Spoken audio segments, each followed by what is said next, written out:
The porch light clicked on as the rain started again, a thin curtain that turned the street outside Ethan Cole's small house into a blur of silver. Inside the living room smelled of tomato sauce and toasted bread. Ethan stood in front of the dark television screen, using the glass as a mirror while he tried to settle his collar. The shirt felt wrong, too stiff, too new. He tugged at the buttons, then let his hands fall. "You look weird," a small voice announced behind him. Ethan met his daughter's gaze in the reflection. Mia stood in the hallway in unicorn pajamas, bare feet on the hardwood curls, slipping from a crooked ponytail. Rusty the stuffed fox hung from one hand, his fur worn thin and familiar. "Appreciate the support," Ethan said. Mia patted closer, studying him. "You only dress up for scary stuff. Court, parent-teacher meetings, the dentist." "It is not scary," he said. "It is just dinner." "With who?" she asked. "Is it Ms. Carla from the shop? Or Ms. Lena from the hospital? I like her. She lets me choose my bandage." He hesitated for a heartbeat. He asked him her heartbeat. "Not them," he said. "Just a friend." "A man friend or a lady friend?" "A lady friend." "So it is a date," Mia decided. He almost told her it was not, then stopped. "It is dinner with someone I met on an app." Her eyes lit. "The green one with the leaf?" He nodded. "Cedar." He had downloaded Cedar on a night when the house felt too quiet. The profile had taken forever to fill in, and when he finally hit save, he had almost deleted the whole thing. Then there was her, Elle. No last name. Photos where she was caught mid-laugh, a coffee in hand. Messages that were short and a little wry. They had traded complaints about impossible customers and a few jokes about bad movies. It was not much, but it had felt easy. They had agreed on coffee. When the sitter canceled, he had offered to cook instead. Home would be easier. There would be a kitchen he knew and Mia in her room. Now dinner sat in the oven, lasagna, bubbling behind the glass. His heart beat a little too fast. "You sure you do not want to go to Mrs. Jenkins's house?" he asked. "You could play with Jenny until I come get you." Mia hugged Rusty against her chest. "She falls asleep on the couch and snores," she said. "I can stay in my room. I will be quiet. I just want to see what your lady friend looks like." "That is not how this works," Ethan said. "You meet people when it is the right time, not when you spy from the couch." She climbed onto the arm of the sofa anyway, legs swinging.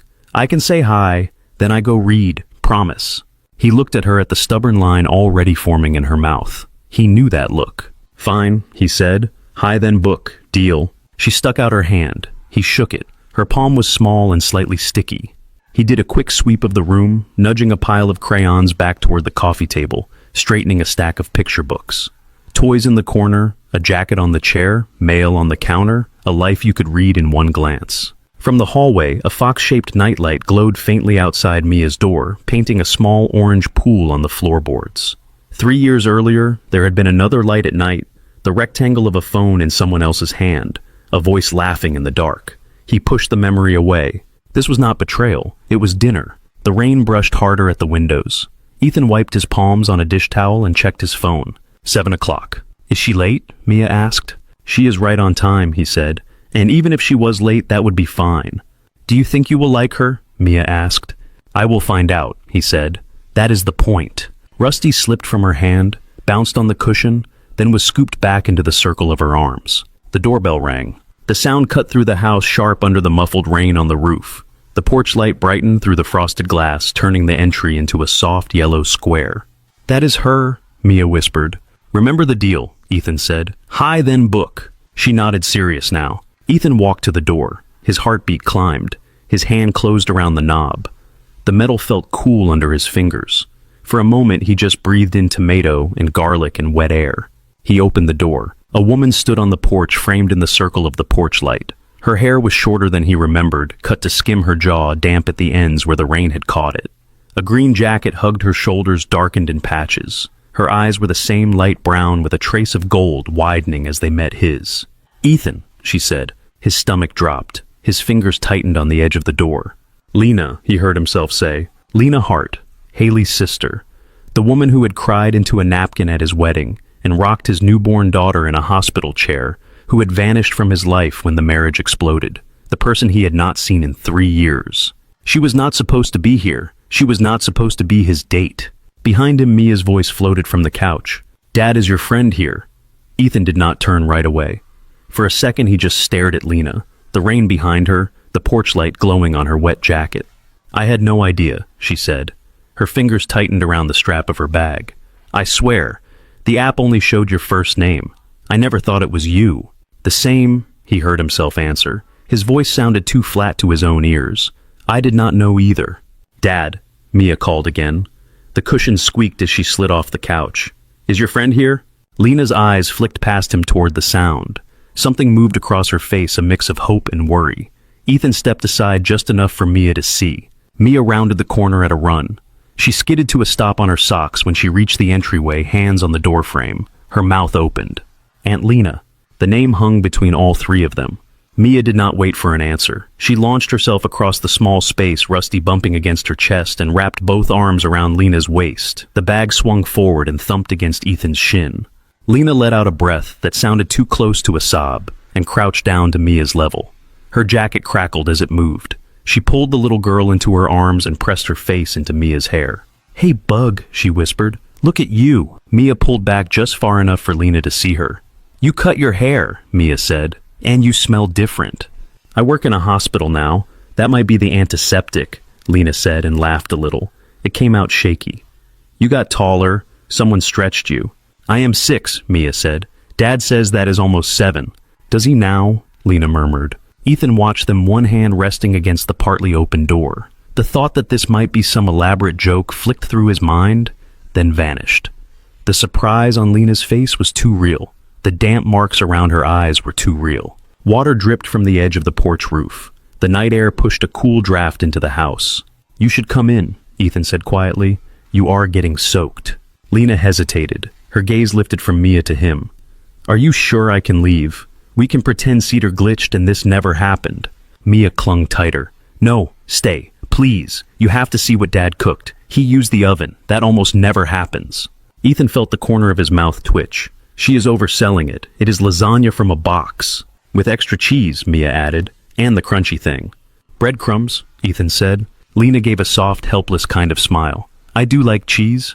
He stepped back all the way, holding the door open. The porch light cast a warmer halo over the floorboards as she crossed the threshold. Her boots left small, wet prints on the entry tile. She shrugged out of her jacket, and for a moment her hand brushed his as she passed it to him. Her skin was cold from the rain. He hooked the jacket on the peg that still held a faint outline where an old coat had hung for years. Lena glanced at the empty space beside it, then looked away. This place looks the same, she said. More toys now, Ethan said. Fewer beer bottles. Mia grabbed Lena's hand. Come see dinner. In a second, Ethan said. Shoes, Mia. Mia rolled her eyes, but she slid her socks along the floor, leading the way into the kitchen. Rusty dragged by his tail. Lena followed more carefully, taking in the photos on the wall, the crayon drawings taped crooked near the light switch, the scuffed baseboards. The kitchen lights were on warm and bright. The lasagna sat on the counter, edges browned. Cheese bubbled steam, fogging the nearby cabinet door. A salad waited in a large, mismatched bowl, lettuce glistening under a thin layer of dressing. Mia hopped onto a chair. Can she sit next to me? Ethan pulled out a second chair. If she wants to. Lena set her bag down on the floor. She hovered for a moment, fingers resting on the back of the chair, as if she might still bolt for the door. Then she sat. Ethan grabbed plates, forks, and the chipped glass pitcher of water. The motion steadied his hands. He poured, passed open the drawer with the creaky slide. Ordinary sounds in a night that no longer felt ordinary. So, Lena said once he had served them all, lasagna guy now. It comes with instructions on the box, Ethan said. I am not exactly improvising. It smells really good, she replied. Mia already had sauce at the corner of her mouth. He makes grilled cheese better, she said, but he burned it last week. Ethan shot her a look. Thank you. We almost set the smoke alarm, Mia continued. It was loud. Rusty did not like it. Lena smiled. Emergency grilled cheese, that sounds intense. They ate for a while like that, with Mia filling the space. She told Lena about first grade, about her teacher who used stickers as currency, about the time she had to get stitches on her chin after tripping on the playground. Lena listened with the attentive focus of someone used to small patience and long stories. Every so often she glanced at Ethan as if checking he was still there. Ethan mostly watched. Lena had always been quieter than Haley, but there had been a lightness to her and easy humor. Some of that was still there in the way her eyes crinkled when Mia said something strange, and the way she made herself laugh at Mia's dramatic retelling of a spelling test. Something else had been added, a weight in the set of her shoulders and the careful way she chose her words. Rusty lay on the table by Mia's plate, one ear trailing toward a small puddle of water from the condensation on a glass. Lena reached over and lifted the toy before it soaked through. "You still have this little guy," she said. Her thumb traced a faded orange patch. "He has seen some things." Mia nodded solemnly. "He went in my backpack on the first day of school. He goes to Grandma's house. He used to sleep with me at night, but sometimes he falls on the floor." "Does he still need his bedtime song?" Lena asked. Mia squinted. "I was 3. I do not need songs. I am grown." The word hung there for a second longer than it should have. Ethan saw Lena swallow. "You were very particular," Lena said. "If I did not sing the right song, you threw him at my head." Mia snorted. "I do not remember." "I do," Lena said. "The Lena said." Ethan cleared his throat. "More salad." They made it through seconds and a short debate over whether mushrooms were acceptable food. Mia insisted they were suspect. Ethan pointed out they were hidden under cheese anyway. Lena stayed mostly neutral, smiling behind her glass. When the plates were scraped clean, Mia leaned her cheek against Lena's arm. "Can you stay for dessert?" she asked. "We have ice cream, vanilla, but Dad puts chocolate syrup. Or sometimes he lets me put sprinkles." "I did not know we had sprinkles," Ethan said. "I want sprinkles," Mia replied. "We can have sprinkles." Lena looked at him. The question sat in her eyes, carrying more weight than ice cream. "It is a school night," Ethan said. "You need to shower and read." "I can shower fast," Mia said. "Please, 10 minutes, then dessert, then bed, I swear." Her pleading tilted into that familiar rhythm he knew would end exactly one way. He sighed. "Fine," he said, "but sprinkles for everyone or no one." Mia cheered, then turned to Lena. "Do not leave, promise." Lena smiled at her. "I promise to still be here after your shower." "You have to cross your heart," Mia insisted. Lena did. Cross my heart." Mia slid off her chair, grabbed Rusty, and ran for the hallway. Her footsteps pounded on the floorboards. A moment later, the bathroom door shut, and water started pounding in the pipes. The kitchen quieted. Ethan stood gathering plates. Lena rose too. "I can help," she said, reaching for the nearest dish. "You are a guest," he replied. She tilted her head. "Am I?" He stacked the plates anyway. The faucet squeaked as he turned it. Warm water filled the sink, steam rising to fog the window over it. The rain had slowed outside. Droplets clung to the glass like a second layer. Behind him, Lena wiped crumbs from the table into her hand, then carried them to the trash. She moved around the kitchen with the ease of someone who had done it before long ago. He rinsed, she dried. Their shoulders brushed once when they both reached for the same pan. Both muttered a soft apology and stepped aside. In the other room, the television clicked on. Mia had turned it to a cartoon channel, the volume low, singing voices faint behind the sound of the shower. "This feels strange," Lena said after a while. She leaned her hip against the counter, twisting the dish towel in her hands. "Being here, like this." Ethan turned off the faucet. Water dripped from his fingers. He took a breath and grabbed a nearby towel. "It does," he said. "I did not expect to open my door and see you on my porch." "I did not expect to be on your porch," she answered. They stood there, the empty plates stacked between them, the smell of tomato sauce still hanging in the air. In the hallway, the water in the bathroom cut off. Little feet shuffled on tile. Ethan glanced toward the doorway. "You should probably stick around," he said. "She will want to say goodnight." "I know," Lena said. Her voice softened. "I miss that." Mia came back in with damp hair and clean pajamas smelling of soap. She bounded over, climbed into Lena's lap without asking, and sighed with contentment, as if she had always belonged there. Ethan watched them chest tight. "Can Aunt Lena really have ice cream with us?" Mia asked. "If Aunt Lena wants ice cream," Ethan said, "she can have ice cream." "I do," Lena replied quietly. They moved back to the table. Ethan scooped vanilla into bowls. Mia shook sprinkles with too much enthusiasm, scattering a few onto the table. Lena took a bite and closed her eyes for a second, as if savoring more than just sugar. When the bowls were empty, Ethan checked the clock over the stove. "All right, kiddo," he said. "Bed." Mia slid down again and went to hug Lena, arms tight, face pressed to her shoulder. "You have to come back," she said into the fabric. "Not just for Dad's weird updates. Just come back." Lena held her eyes shining. "I will try," she said. Mia seemed satisfied with that. She shuffled down the hall, Rusty dangling, and disappeared into her room. The Fox nightlight blinked on a moment later, a small orange glow spilling into the dark. The house settled into a thinner kind of quiet. Somewhere in the kitchen, a dish clicked as it cooled. Ethan and Lena were suddenly alone at the table again. Ethan picked up the empty bowls and carried them to the sink. The faucet sputtered before the water ran smooth. He let it heat until steam rose and fogged the window again. Behind him, Lena traced a circle in a stray patch of melted sprinkles on the table with her fingertip. "You do this every night?" she asked. "Ice cream on school nights," he said. "No, someone negotiated a special occasion." "I meant dinner, just you and her, every night." He rinsed the bowl, then set it in the rack. "Yeah, just us." He kept his attention on the sink, plate scrape rinse. He did not need to see her to feel her watching him. The hallway light clicked off. That meant Mia was settled with a book. In a few minutes, she would call him to tuck her in. He had that much time before small ears were listening again. "You can sit," he said without turning. "You do not have to hover like a social worker." A small laugh. The chair legs scraped as she shifted. Old habits. He shut off the water and dried his hands. When he finally sat back down, the table between them felt smaller than it had an hour earlier. Up close, he saw lines at the edges of Lena's mouth that had not been there 3 years ago. Her hair was tucked behind one ear, a dark curl escaping damp at the end from the rain. "I really did not know," she said.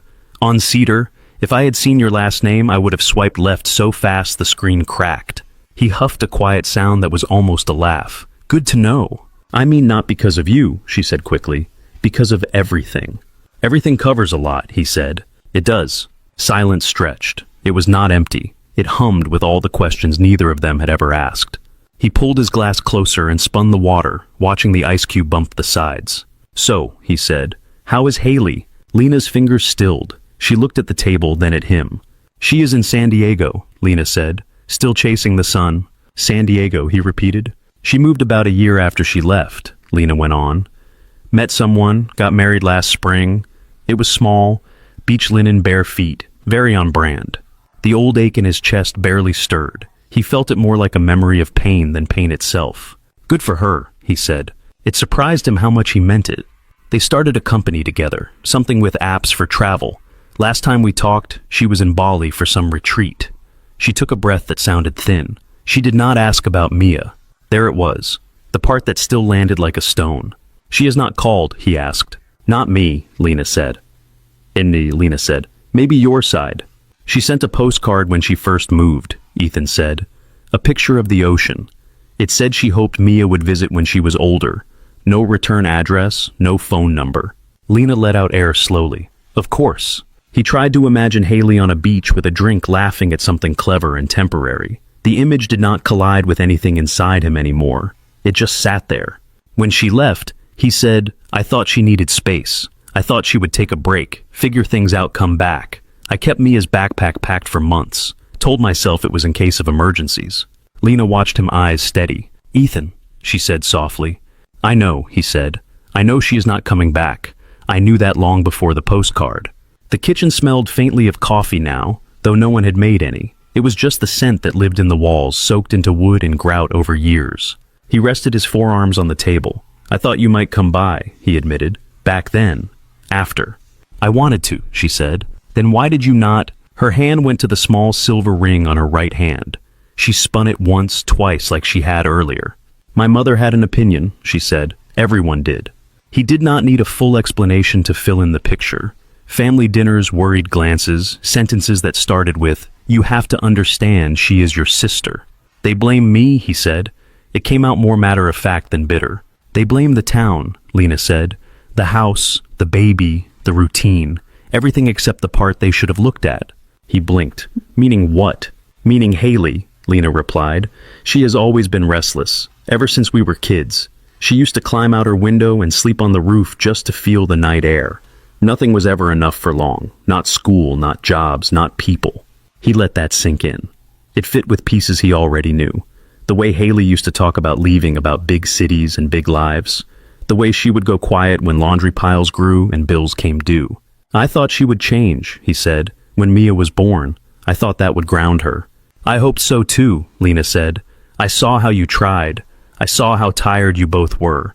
But I also saw the way she looked at your life, like it was a shirt she had put on by mistake." He remembered that look, a faraway shine in her eyes while he cleaned bottles in the sink. The way she would scroll through pictures of beaches while Mia cried in the other room. "I should have come over," Lena said quietly. "After she left. I should have knocked on the door and checked on you. On Mia. You picked your side, he said. It is not that simple, she replied. She is my sister. When everything exploded, my parents closed ranks around her. They said you would be fine, that you had your people, that my job was to protect her. Were they right? He asked. About me being fine. She gave a humorless smile. You looked like someone dropped half a house on you. The one time I saw you at the store, you had Mia in the cart, and you did not even see me. He searched his memory. A grocery aisle, fluorescent lights, a crying toddler, a list he could not find. He had no recollection of Lena in that picture. I am sorry, he said. Do not be, she answered quickly. I am not mad about that. I am mad at myself. I let them talk me into staying away. I told myself you probably did not want to see any of us anyway, that my showing up would make things worse. He thought of all the nights Mia had asked for Aunt Lena with her head on his chest, Rusty under her arm, her words soft with sleep. She asked for you, he said, a lot, for a while. Lena flinched, her hand flattened on the table. I figured, she said, she used to follow me around like a duckling. It is why I gave her the fox. I thought if she had something from me, it would be easier when I could not be there. Her voice thinned on the last words. You could have called, he said, but without accusation. It came out as a simple fact. I know, she whispered. I was a coward. Water shifted in the pipes as someone in another house turned on a tap. A car rolled slowly past outside tires hissing on the wet pavement. From down the hall, Mia's voice carried faint. Dad. Ethan stood. Back in a second. In Mia's room, the Fox nightlight painted orange on the walls. She lay half under her blanket, a book open on her chest, Rusty tucked under her chin. You did not say goodnight, she complained. I figured you were negotiating extra pages, he said. I waited, she said. Is Aunt Lena staying forever? He sat on the edge of the bed. She is not staying the night. She has her own place. Not tonight, Mia said. Forever. He looked at her at the curls spread on the pillow. I do not know, he said honestly. She came for dinner. We will see what happens from there. Mia seemed to think this over. She looked sad when she hugged me, she said, but her arms felt the same. He swallowed. She missed you. Did Mom call her? Mia asked suddenly. Does she know Aunt Lena is here? The question was sharp and clean. It landed in the space between them like a stone. I do not think so, he said. Your mom and Aunt Lena do not talk much. Mom does not call me, Mia said. He brushed a curl away from her eyes. I know. Do you think she forgot our number? Mia asked. He let himself breathe slowly before he answered. No, he said. I think grown-ups get lost sometimes. It is not your fault when they do. Mia was quiet for a moment. Rusty peeked out from under her chin, one black-stitched eye catching the nightlight. Can Aunt Lena come back? She asked. Even if Mom does not call, if Aunt Lena wants to, and if it is all right with you, he said, then yes. I want her to, Mia murmured. Her eyes drooped. She smells like the hospital, but in a good way. He smiled a little at that. Go to sleep, kiddo. He kissed her forehead, fixed the blanket, and turned off the lamp. The glow from the nightlight shifted soft and steady. Back in the kitchen, Lena sat where he had left her, elbows on the table, hands folded around her glass. She looked up when he entered. She still asks about her, Lena asked. Not as much, and he said, it comes in waves. Lena nodded. Her thumb rubbed along the rim of the glass. I did not know what she told you, she said. Haley, I mean, about why she left. He pulled out his chair and sat. The legs scraped again, softer this time. She said she felt trapped, he said. By the town, by me, by being a mother. She wanted more. That sounds like her, Lena said quietly. She told me it was mutual, he went on, that we had both changed, that we both wanted different things. He let his hand curl around the condensation ring on the table, feeling the dampness under his skin. Only one of us packed a suitcase. Lena watched his face. You did not want this. This, he repeated. Raising Mia on my own in a house that echoes at night? No. I did not want that. I wanted her to have two parents who stayed. He exhaled slowly. But I could not make Haley want what I wanted. Believe me, I tried. Lena closed her eyes for a second, then opened them again. I am sorry, she said. You did not leave, he said. I did, she answered, her voice low, just in a different way. They sat with her last words between them. The fridge hummed a steady low sound under the quiet. I did, Lena repeated, fingers knotting together. I picked up my life and took it somewhere else. I just did not use a suitcase. You stayed with your family, Ethan said. I hid behind them, she replied. There is a difference. He watched her for a moment. The girl he remembered from years ago had worn her heart where everyone could see it.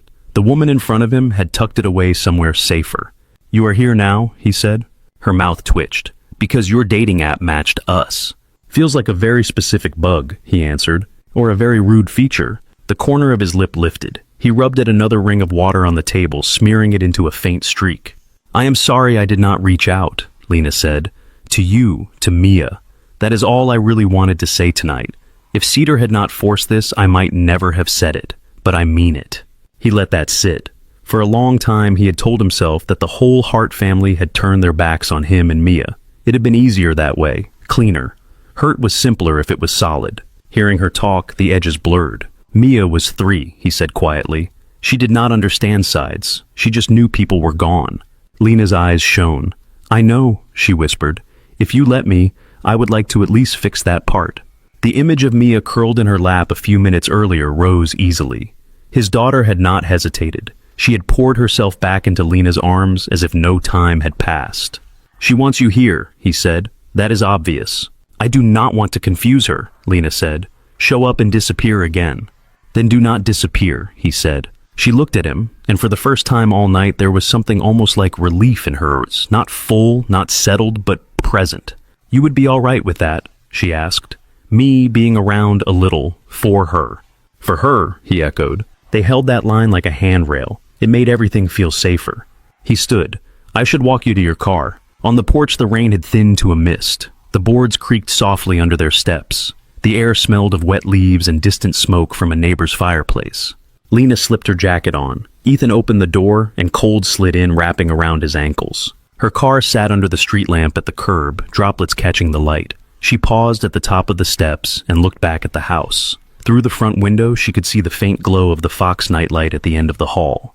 "Thank you for dinner," she said, "and for not slamming the door when you saw my face." "It crossed my mind," he said. She smiled small and real this time. "I meant it. If you are comfortable, I could come by sometime, to see Mia, with notice next time." "This town loves brunch," he said. She would demolish a stack of pancakes. "I know a place with good coffee," Lena replied. "Idle Moon, the diner on Oak, still there?" "Still there," he said. "Sunday." "Sunday," she confirmed. She walked down the steps, keys jingling in her hand. When she reached the car, she looked back once more. He lifted a hand. She returned the gesture, then slid into the driver's seat. The headlights flicked on, washing the yard in pale beams. The porch light glowed in answer, a softer yellow. Ethan watched until the car turned the corner and disappeared. The street returned to its usual darkness. He stood for another moment, feeling the damp on his face, unable to tell if it came from the mist or his own skin. Inside, he checked on Mia once more. She was sprawled sideways across the bed, one arm flung out. Rusty clutched to her chest. Her mouth was slightly open, breath even. He pulled the blanket up, careful not to wake her. In the living room, he finally sat on the couch. The quiet of the house was different now, not less but lined with the memory of another adult voice. He picked up his phone. The Cedar notification from earlier, the one that had said, "You have a match," still glowed in the thread. He opened the chat, saw the last message from Elle. "Looking forward to meeting you in person. No pressure, just coffee." He stared at it, then typed a reply. "So tonight was unexpected." He erased it. He typed again. "Thanks for coming over. Mia was happy to see you." He hesitated, then hit send. The message hung there, a small blue bubble, until a second check mark appeared. He set the phone down, sank deeper into the cushion, and closed his eyes. 3 days later, the bell above the door of Idle Moon Diner jingled as he and Mia stepped inside. The diner had not changed since he was 17. Same red vinyl booths, same chipped counter, same chalkboard menu with daily specials written in slightly smudged handwriting. The scent of coffee and bacon lived in the place like a permanent resident. Mia walked straight to a booth by the window. She climbed onto the seat, kneeling to look out at the parking lot. "Do you think she will come?" she asked. "You sound very sure she said yes," he said. "She crossed her heart," Maya replied, as if that settled the matter. He opened his mouth to remind her that grown-ups sometimes broke promises, then shut it again. There was no reason to plant that seed today. The waitress came by with menus. "Hey, Ethan," she said. "The usual." "Coffee, please," he said. "She will have orange juice." "Got it," the waitress said. "Anyone joining you?" "Yes," Mia answered before he could. "My aunt." The waitress nodded without comment and moved away. Mia tugged at the salt shaker, making the tiny pile inside shift. Rusty sat between them on the table, propped up so he could see. The door opened again. Cold air and the smell of wet pavement swirled in. Ethan looked up. Lena stood just inside, shaking rain from her umbrella. She wore jeans boots and a navy sweater, her hair tucked under a knit beanie. When she spotted them, her shoulders relaxed a fraction.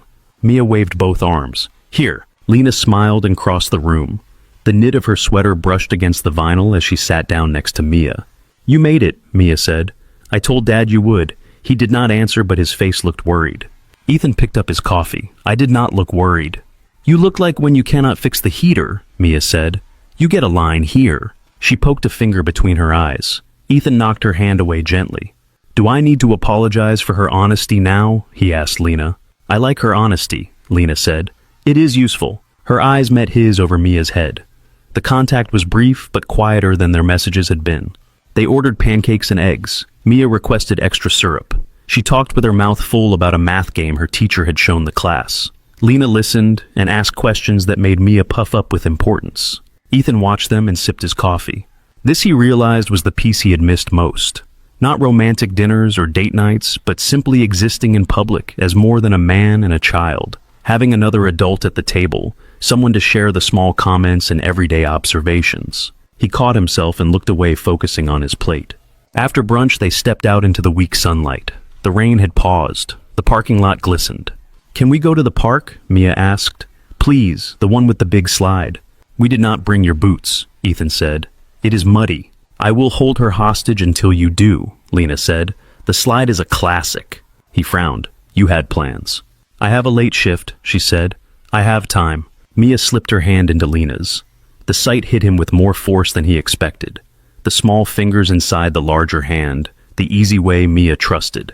"Fine," he said. "Half an hour." At the park, the ground squished under footsteps. The slide still towered over the playground, its metal sides dulled by years of use.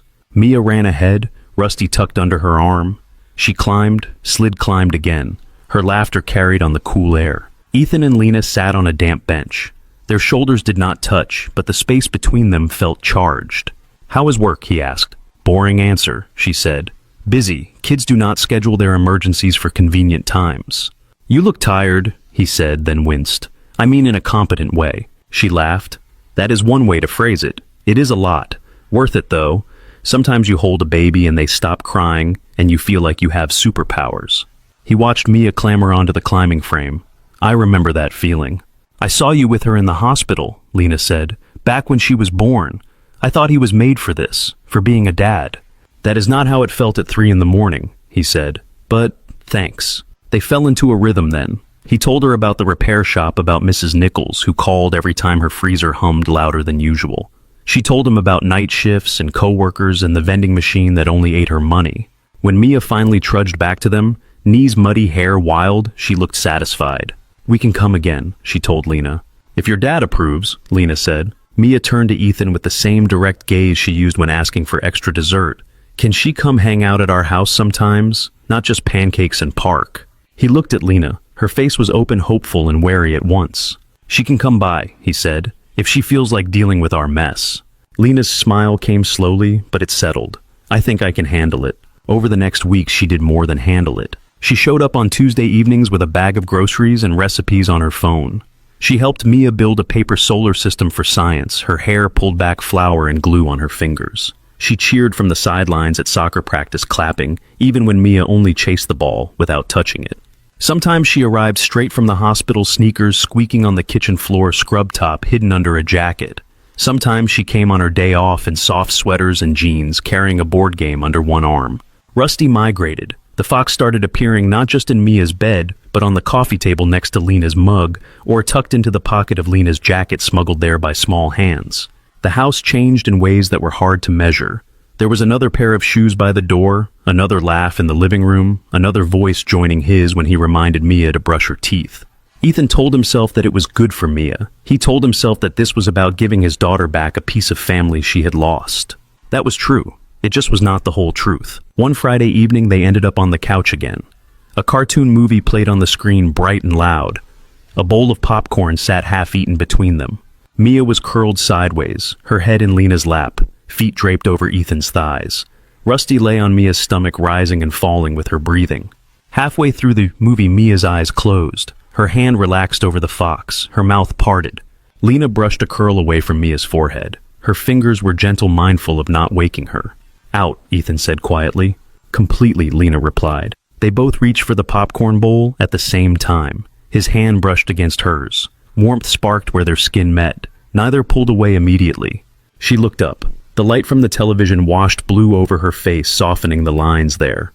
For a second, his living room with its scattered toys and worn furniture held more air than his lungs could manage. He cleared his throat and let his hand fall back to his own knee.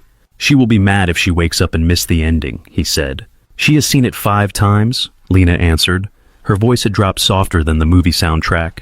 She just wanted an excuse to sit between us. He allowed himself a small smile. On the screen, animated characters ran towards some new crisis. In the room, no one moved. The only sounds were the murmur of dialogue, the soft whir of the heater, Mia's slow, even breaths. Ethan focused on keeping his own breathing just as steady. The first real storm of the season rolled in on a Friday night. Rain slapped the living room windows hard enough that the glass hummed. Wind pushed at the old frames, making a faint whistle in the corners. Ethan checked the group chat on his phone for the 3rd time. The last message from Mrs. Taylor was still there. A picture of 3 girls in sleeping bags on a carpeted floor, faces painted with glitter thumbs up. Mia had drawn sunglasses on Rusty with a marker before she left, and declared him ready for his first sleepover. Ethan zoomed in on the photo until the pixels blurred, then set the phone face down on the counter. His house felt larger without Mia. The silence was not heavy exactly, but it stretched. He had just opened the fridge when someone knocked. Not the doorbell, not the quick tap of a delivery driver. 3 knuckles steady and familiar. He wiped his hands on a dish towel and went to the door. Lena stood on the porch in a raincoat hood pushed back. Her hair clung damp around her face. She held a brown paper bag in both hands, dark spots spreading where the rain had hit it. "Hey," she said, "I brought food." The porch light threw a pale circle around her. Rain glittered in the beam.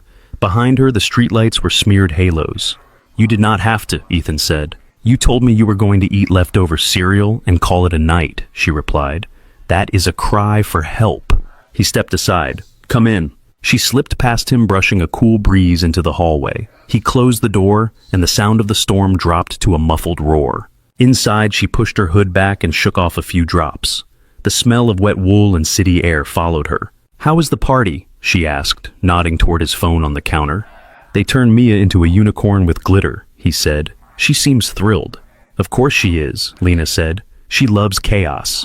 Her bag hit the counter with a soft thump.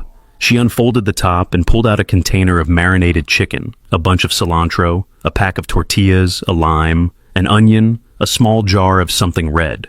"Tacos," she announced. "Real ones, not the kit with the smiling yellow shell." "You are insulting the staples of my pantry," he said. "Good," she answered. "You deserve better." It struck him then. Every other time she had come over, Mia had been in the house orbiting them, bouncing between questions and games. This was the first evening that was just the 2 of them, without an event or a crowd around it. "Do you want music?" he asked. "Please," she said.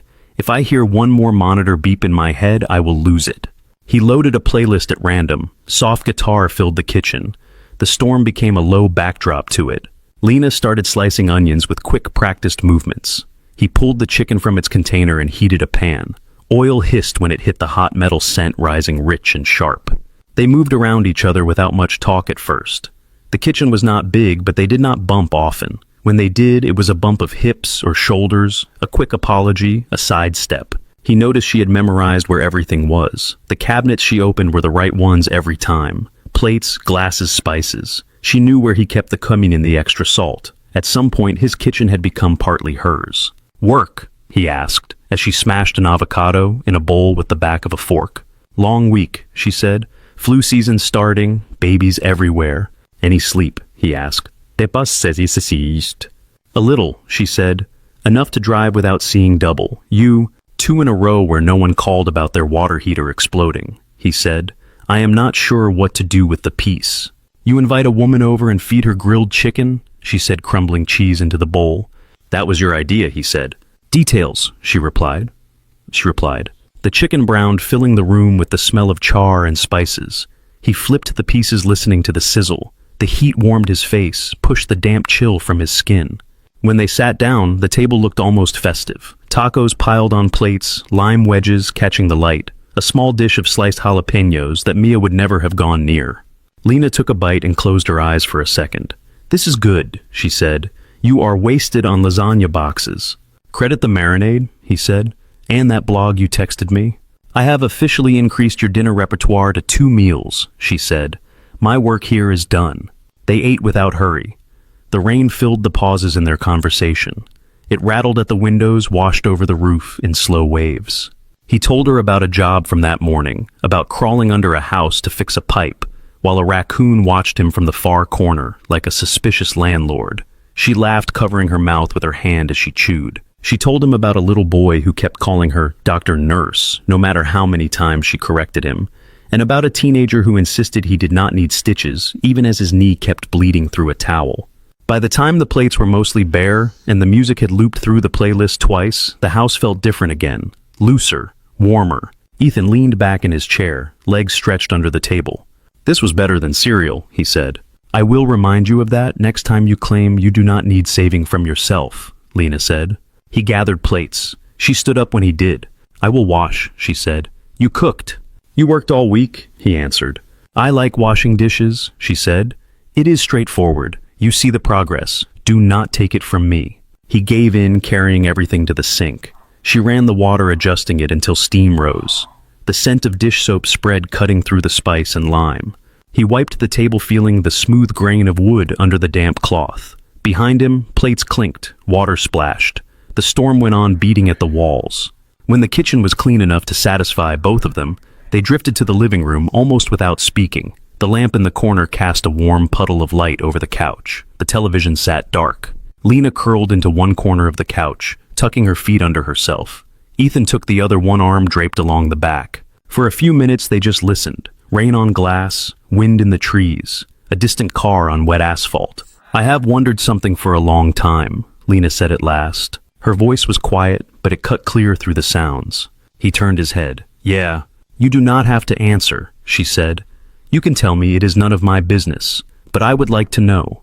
"Ask," he said. She drew a line along the seam of a cushion with her fingertip. "What really happened between you and Haley?" He did not answer at first. He had told versions of the story, short ones for co-workers who needed a quick context, practical ones for teachers and doctors, a few raw ones for his brother washed down with beer. With Lena, he had skirted the edges. Enough truth to be honest, not enough to open the whole thing. Hearing her ask now, he felt the weight of it differently. She was not looking for gossip. She was looking for the shape of the wound. He stared at the dark TV screen. Their reflection sat there, faint and doubled. "You know, we met in Portland," he said. "You were there for some of it." "I was there for the cute part," she said. "You two sharing fries, arguing about music, pretending not to plan a future." "We were good at pretending," he said. He let his head fall back against the couch. The cushion gave a small sigh under him. "We were 23, he said. "We thought that was old. We thought marriage would be some adventure. Move to the coast, buy a house, have a baby, live the postcard." "You did that," Lena said. Lena said. "We did the first half," he said. The second half looked different in her head. Rain surged louder for a stretch, as if punctuating the thought. At first it was small things, he said. She missed Portland. She missed concerts and bars and the idea of spontaneity. She would sit at the window and scroll through photos of people in cities, parties on rooftops. I would be in the kitchen making dinner, and it felt like she was somewhere else entirely. Lena listened, still tracing the cushion seam. "When Mia was born," he continued, "I thought it would change, that when she held our daughter everything would click, that the restless part would settle. That was my story. That was what I told myself." He could see it again in his mind. The hospital room, the fluorescent lights, Haley's hair plastered with sweat, her face pale and astonished as the nurse put a squirming, red-faced baby on her chest. She did love Mia, he said, in her way. She just did not love what came with her. The nights, the routine, the feeling of being needed every minute. "We talked about it," he went on. "We tried to find things that were hers. She took art classes. I took more night shifts so she could get out. We started couples therapy." He let himself smile at the memory, bitter and fond all at once. "The therapist had a bowl of hard candy on the table," he said. "Haley used to unwrap them one by one just to have something to do with her hands. She never ate them. She left them in neat little rows, all stripped of their wrappers. I think that said more than anything she actually said out loud." Lena made a soft sound that might have been agreement.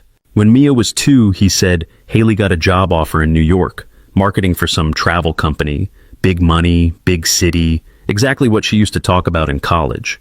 You told me about the offer, Lena said, back then, for about 30 seconds on the phone. Then you said it was not serious. It became serious, he said. She wanted to go. I did not. I kept thinking about Mia on planes, Mia in tiny apartments, Mia in daycare for 12 hours. I kept thinking about how much I liked fixing heaters for people who knew my name. He rubbed his thumb against the grain of the couch. We fought about it, he said. A lot. Some of it was about New York. Most of it was about everything else. She said I was small, that I was dragging her down. I said she was selfish. It was not our finest work. He took a breath. In therapy, the question kept coming up. Are you two even in the same relationship? Do you want the same thing? One day she answered no, out loud, in the room. Lena shifted, leaning forward a little. I remember looking at her, he said, sitting on this ugly beige couch holding a tissue and thinking she said it. She finally said it where someone else could hear. That should have felt like relief. It just felt like everything dropped at once. What did you say? Lena asked. I said I wanted our daughter to have a mother who did not resent her, he said. And then I realized I was not talking about a move anymore. I was talking about staying, or not staying. The deck outside groaned as the wind pushed against it. A branch tapped once against the siding. She moved out 2 weeks later, he said, into a furnished sublet in Seattle first. She said she needed to see if life felt different away from the house, from us. She took a suitcase and a leather weekend bag, he added. She left half her clothes in the closet, left her mug in the cabinet, left that red sweater Mia used to chew on. She said it was not permanent, that she just needed air. I believed her. His throat tightened. He cleared it. At night, Mia would wake up calling for her, he said. I would walk her around the house and tell her mommy was on a trip, that she would send pictures, that she loved her. He stared at his own hands. I called Haley every day at first, he said, then every other day. Then I waited for her to call me. Weeks went by. When she finally did call, it was to ask about lawyers. He let that sit. The rain filled the space again. I did not want a divorce, he said. I wanted her to come home. I wanted her to choose us. She chose out.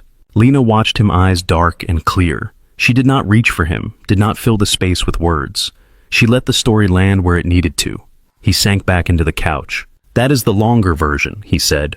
You were there for parts. Now you have the rest. For a moment, the only sound was the rain pressing at the windows and the faint murmur of the playlist drifting in from the kitchen. Lena sat very still. Her hands were clasped in her lap, fingers white at the knuckles. She stared at the coffee table rather than at him.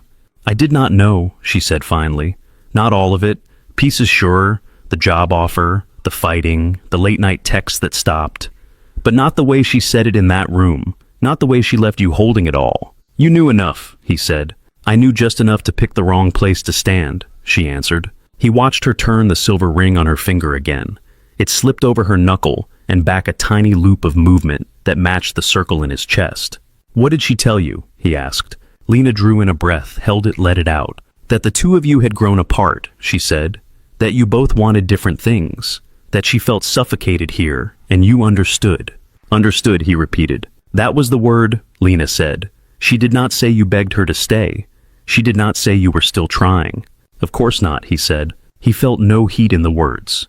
The anger had burned through years ago, leaving something quieter behind. She cried a lot, Lena went on, at my parents' house. They treated her like she had survived a catastrophe. They called you that boy again like you were 19 and had shown up late to dinner, not the man who had been married to her for 7 years. Ethan gave a short breath that might have been a laugh.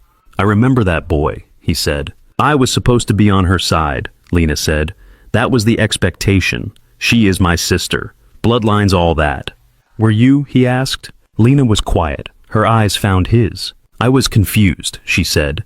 I spent a lot of time thinking there had to be something you were not telling me. Something awful you had done. People do not just leave babies. They leave for reasons. He swallowed once. And you decided the reasons were mine? I tried to, she said. It would have made it easier, safer. It meant I could keep her as the version I wanted her to be. And me as what? He asked, the anchor that sank her. She flinched a little. For a while, yes. The honesty hit him harder than any insult could, because he could picture it. The living room in her parents' house, the curtains drawn Haley on the couch, with a blanket around her shoulders, saying she felt trapped that no one listened, that only her family understood. "Then I saw you in the store," Lena said quietly. He looked up. "You told me about that. Tonight." "Not all of it," she said. She leaned back, eyes on some point above his shoulder. "You were in the bread aisle?" she said. "Mia was in the cart. She had one of those samples in her hand, a little cube of cheese. She was chewing on it like it was the last food in the world. You had dark circles under your eyes. Your shirt was inside out. There was a smear of something on your sleeve, and you were singing." He blinked. "Singing. Some kid's song," she said. "Soft, under your breath, just loud enough for her to hear while you grabbed pasta. She was laughing. You looked like you might fall over, but you were making her laugh." He searched himself for that moment, the fluorescent aisle of the shopping cart.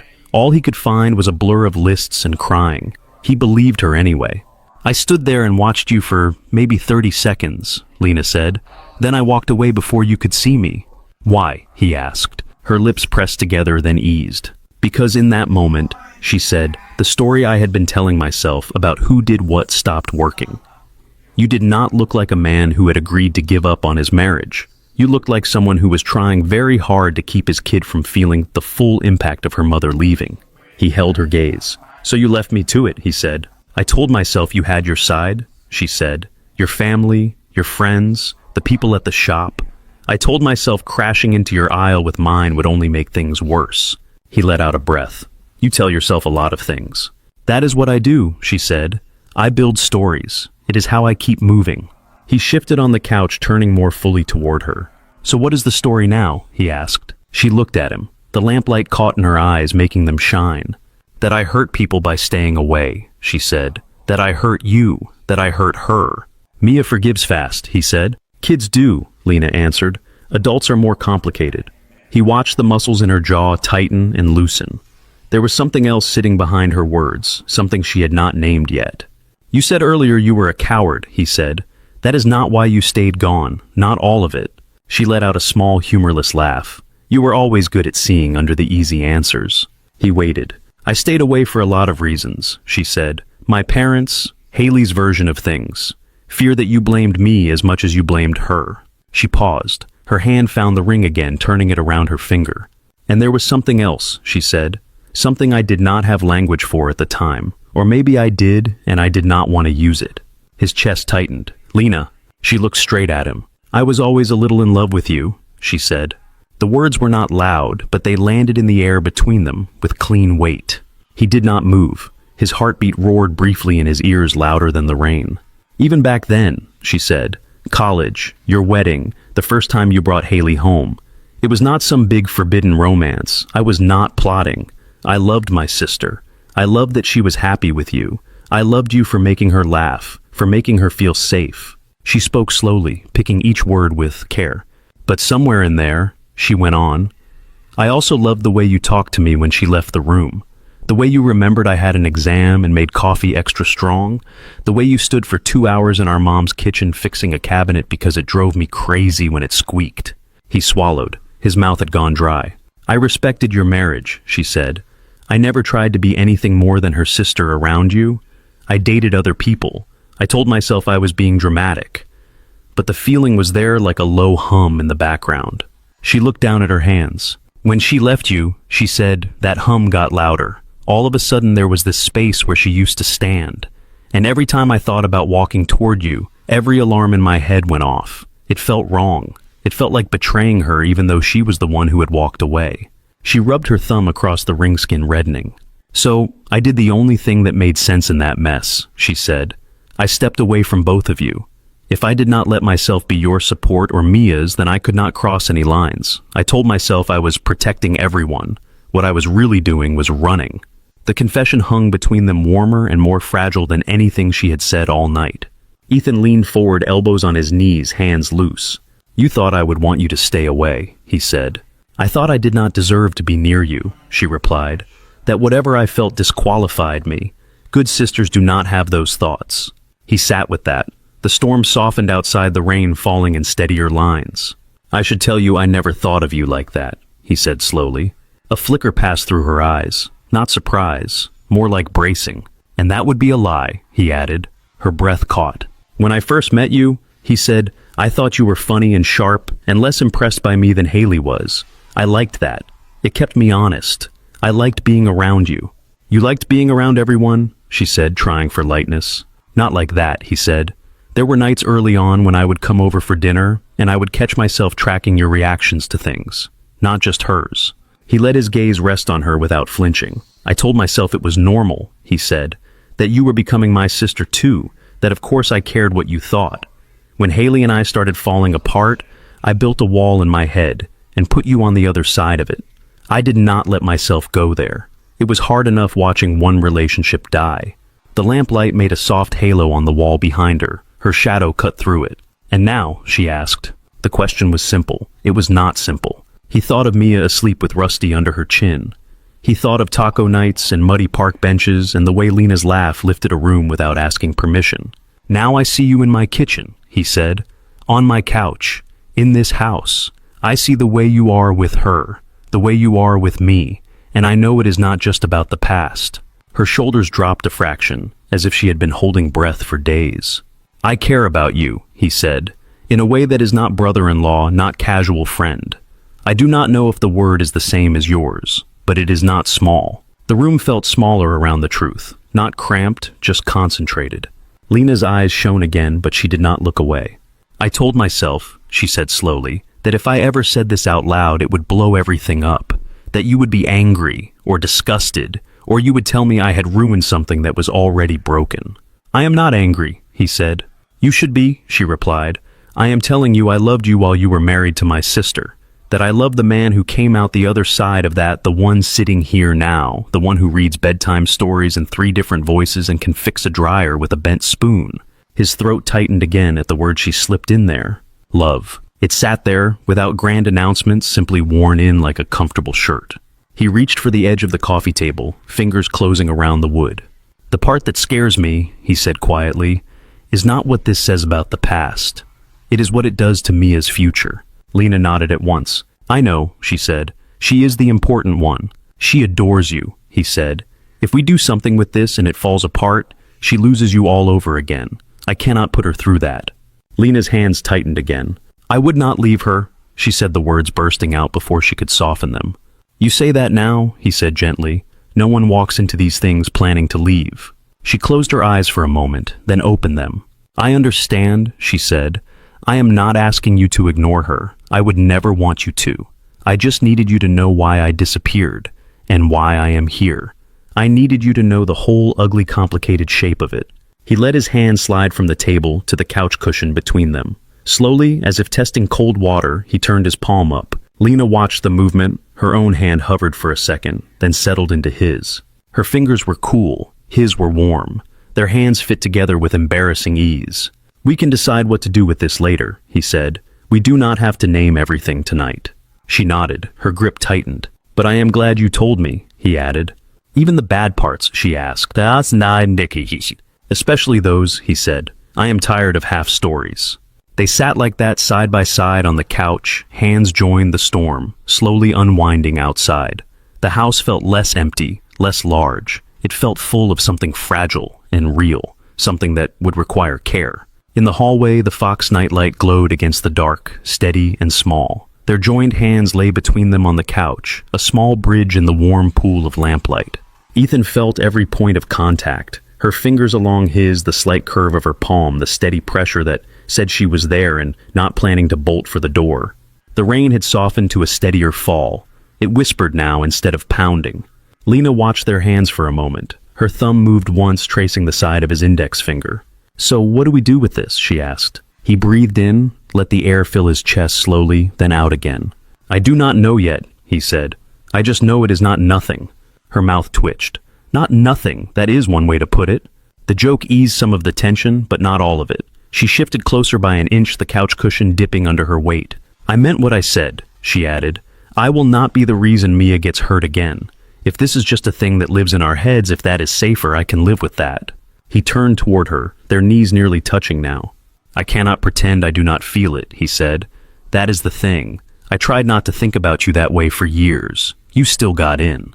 He saw something like relief flicker across her face, followed quickly by worry. I am scared, he admitted. She nodded. Me too. Not of you, he said. Of what happens if we try and it does not work. Her eyes softened at that. You are thinking about her again. Always, he said. She looked toward the hallway, where the faint orange of the Fox nightlight seeped into the dark. Let me say this one more time, she said. I am not going anywhere because it gets hard. I know that promise does not fix every fear. People break promises, but I want you to hear it. He held her gaze. She did not look away. I hear you, he said. They sat with that, letting the space adjust. So, she said quieter now, how do we move without knocking her over? He exhaled slowly. Mia's face rose in his mind the way her eyes had looked that afternoon, when she asked if her mother had forgotten their number. She knows you as Aunt Lena, he said, as the person who gave her Rusty and sang songs to him in the dark. That does not have to change overnight. Lena nodded. We do not need labels right away. No, he said, we do not. I am not asking to move in or to have giant sit-down talks, she said. I just want to see where this goes when we stop pretending it is not there. The way she said it made his chest tighten. There was no demand in it, just a quiet request to let something real exist. He tightened his grip on her hand. We can take it slow, he said. We keep showing up for her the way we have been. We make sure she feels safe first every step. And for us, Lena said, we do not have to rush either. The word us slid easily into the air and stayed there. He searched her face. The freckles across her nose. The faint shadow under her eyes from too many night shifts. The way her hair curled near her temple in the humidity. I am falling for you, he said. I think I have been for a while. That terrifies me. It also feels better than anything has in a long time. Her eyes shone again. Her laugh was soft and disbelieving. I am falling for you too, she said. Probably more than is reasonable, considering all the context. Context is messy, he said. That is the understatement of the year, she replied. They were closer now. He had not noticed exactly when the distance disappeared, but here they were, knees fully touching, shoulders almost aligned. The lamplight threw their shadows together on the wall. He watched her glance at his mouth, then back to his eyes. The old instinct to step back and reset tugged at him, the part of him that had spent 3 years avoiding anything that looked like this. The part that had carried Mia through nights of tears finally spoke louder. He raised his free hand slow enough for her to see it coming. He brushed a damp strand of hair behind her ear. Her breath caught feather light against his thumb. Is this going to make things impossible? He asked. Probably, she whispered. Do it anyway. There was no sudden swell of music, no cinematic cut. Just the lamp, the rain, the soft hum of the heater. He leaned in. The first touch of his mouth to hers was light, a question more than a statement. Her lips were warm, a little unsure. She answered almost at once, tilting closer, her hand leaving his to curl around the back of his neck. Every nerve in his body seemed to wake up at once. There was nothing dramatic about the kiss itself. It was gentle, cautious. Two people learning the shape of something they had both imagined and denied. It felt, he realized in a quiet part of his mind, like unlocking a door he had walked past for years. When they parted, their foreheads rested together. He could feel her breath against his skin, fast and shallow. That was... She started, then stopped, searching for a word. Real, he supplied. Yes, she said. That. They sat like that for a few heartbeats, eyes closed, breathing in the same small space. From the hallway, a soft thump sounded. Both of them lifted their heads.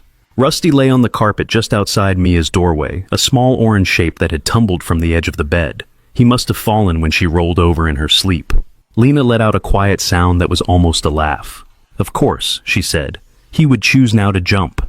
Ethan stood and crossed the room on bare feet. The carpet felt cool under his soles, the air cooler still. He bent, picked up the fox, and smoothed one bent ear. In Mia's room, she slept on, turned toward the wall, breathing slow and even. He set Rusty back in the crook of her arm. Her fingers closed on the toy automatically.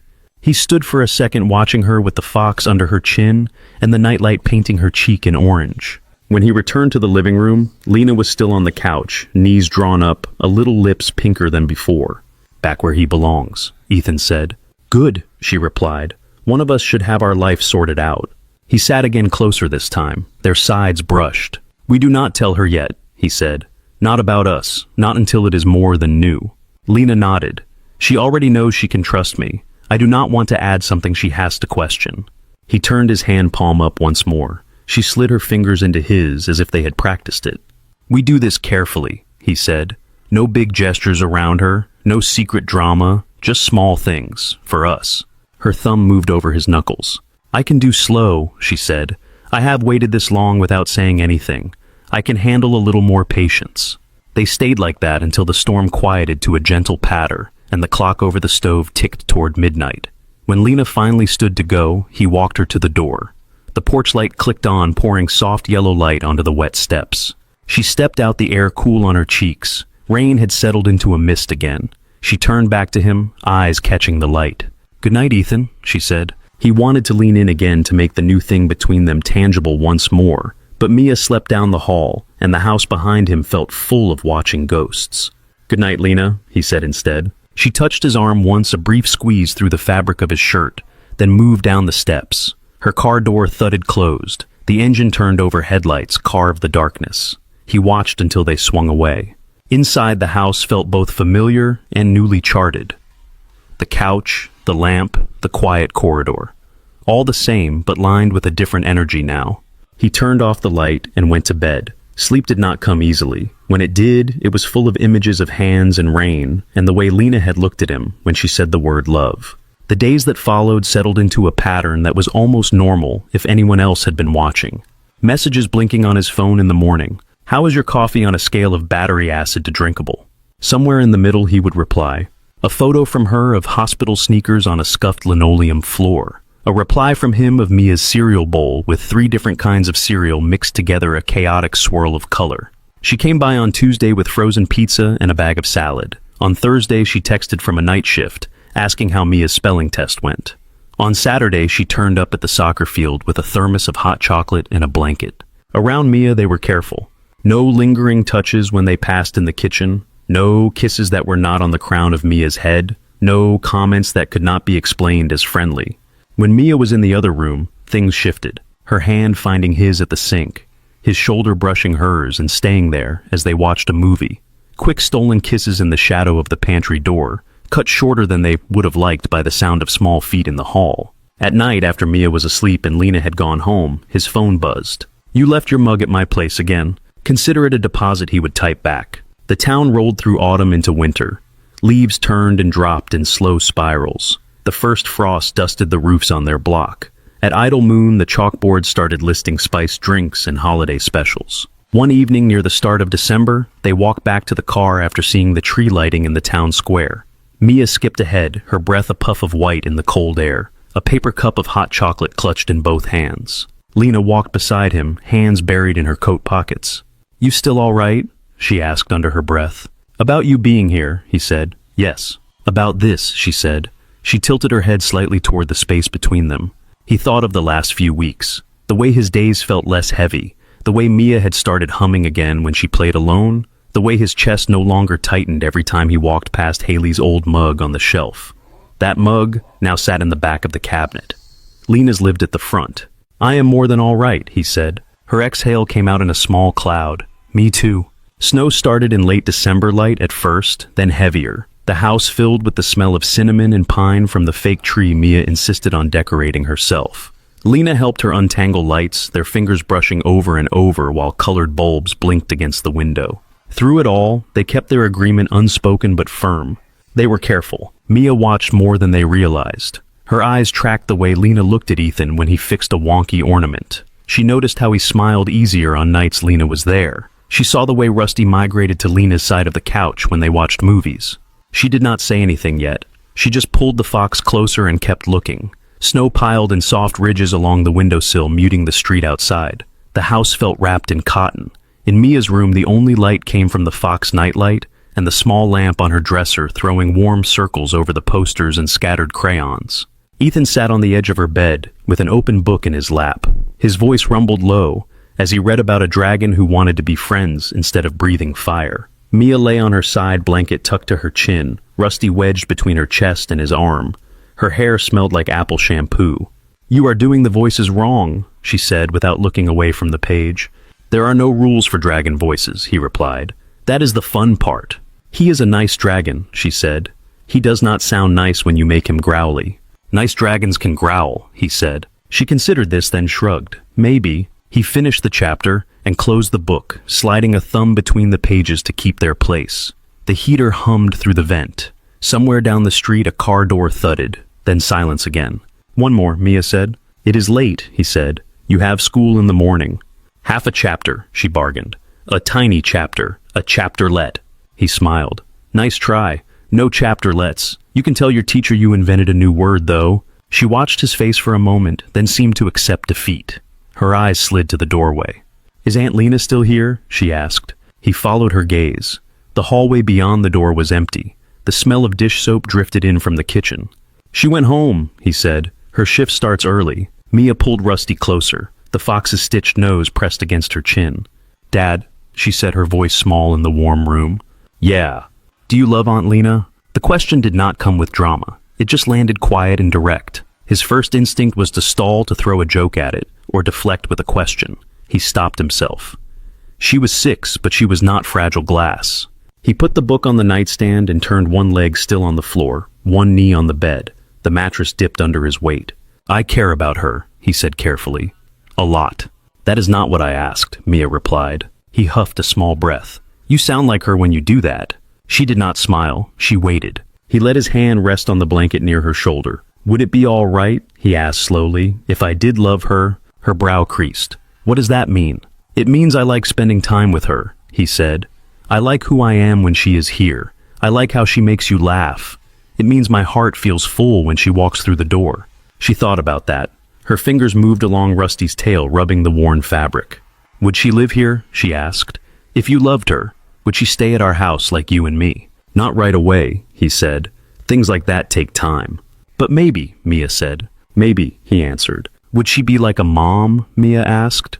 "Or would she still be an aunt? Or would she be an aunt mom? That is not a real thing." "No one will ever replace your mom," he said. He chose each word slowly. "Your mom will always be your mom, even if she is far away and does not call as much as we wish she did." "She does not call at all," Mia said. He swallowed. "Even then." Mia blinked at the nightlight. A fox silhouette stretched over the wall. "But Lena cares about you," he said. "You know that." "She knows how I like my pancakes," Mia said. "She does," he said. "And she knows how you hold Rusty when you are sleepy, and that you hate peas but will eat them if they are hidden in rice." "She makes you smile more," Mia added. He felt that one slide under his ribs. "Does she?" "Yes," Mia said. "When she is here, your face looks less squished." He laughed quiet. "Less squished, that is good to know." "If she lived here," Mia said, "would I have to call her mom?" "No," he said. "Only if you wanted to. She is your aunt. That is already special." Mia nodded like that settled one corner of the question. Her fingers had stilled on Rusty. The fox stared at the ceiling, the light catching a frayed ear.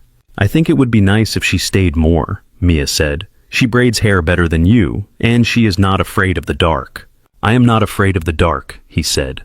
"You check the closet every night," she said. "That is for your sake," he replied, "to scare off any closet monsters who might be thinking about moving in." "You do it when I am at Grandma's too," she said. He sighed. "Traitor." She smiled, then a small tired curve. "Is it okay if I love her?" Mia asked. "Yes," he said at once. "Very okay. She would like that." Mia relaxed into the pillow. "Then you can love her too," she said. "If you want. There is space." The simplicity of it almost undid him. "I will keep that in mind," he said. Her eyes drifted toward the door again. "Can she be here when I do my project for school next week? We have to build the solar system." "If she's not working, I am sure she would like to help," he said. Mia nodded, her lashes lowered. "Good night, kiddo," he said, bending to kiss her forehead. "Good night," she murmured. "Tell Aunt Lena I said she can love you back." "I will pass along the message," he said. He turned off the lamp. The nightlight grew brighter by comparison orange fox in the dark. A week later, the school smelled like wet paper and crayons. Ethan walked down the hall with Mia at his side, Rusty tucked under her arm. Snowmelt dripped from the edges of boots lined up outside classroom doors. Coats hung on hooks in bright, uneven stripes. Lena walked on Mia's other side. She had come straight from a morning shift, her hair pulled back, a soft sweater thrown over a scrub top, sneakers squeaking faintly on the linoleum. "It is the solar system," Mia explained for the 4th time. "We have to show all the planets, even the cold ones." "The cold ones are important," Lena said. "They keep the hot ones company." "Pluto is not a planet anymore," Mia said. "But I am going to put him in anyway. He will be a secret planet." "Your rebellious streak is showing," Lena told her. Ethan carried the cardboard box that held their project. Inside, foam balls painted in bright colors hung from strings. Glitter dusted everything, including his sleeves. Lena had paint under one fingernail. They reached the classroom. The door was propped open with a stack of books. Voices spilled out high and excited. Ms. Vargas, the teacher, stood by a table near the front, arranging name tags next to each project spot. She looked up when they approached. "There you are," she said. "Mia, that looks fantastic." Mia smiled and bounced on her toes. "We have all the planets," she said. "And Pluto, he is hiding." Ms. Vargas laughed. "Of course he is." She turned to Lena and Ethan. "You must be Mom," she said to Lena, holding out her hand. "We met at the open house, right? I remember your eyes." Heat rushed up the back of Lena's neck. Ethan felt it like a shift in the air. Mia jumped in before either adult could answer. "This is my aunt," she said. "Aunt Lena. Dad is Dad. Mom lives in California." The teacher froze for a half-second, hand still extended. "Oh," she said. "I am sorry. I thought I should have checked." "It is all right," Lena said quickly. She took the offered hand. "Lena Hart, supportive aunt." Ms. Vargas gave a relieved smile. "We love supportive aunts," she said. "Thank you for helping." Mia would not stop talking about her project this week. Lena glanced at Mia. "She did most of it," she said. "We are just here for structural integrity." "That string was crooked," Mia reminded her. "It was dangerously crooked," Lena agreed. They set the box on an empty spot. Mia fussed with one of the planets, lining it up with the others. Rusty sat on the corner of the table, his fur dusted with a stray bit of glitter. Other parents floated around the room, some with phones out, snapping photos. Conversations overlapped, soft and chaotic. Ethan stepped back beside Lena. He could feel the tension in her shoulders, the way she kept her smile fixed. "You all right?" he murmured. "It is fine," she said. "I knew it would happen at some point." He watched the side of her face. Her jaw was tight. "She did not mean anything," he said.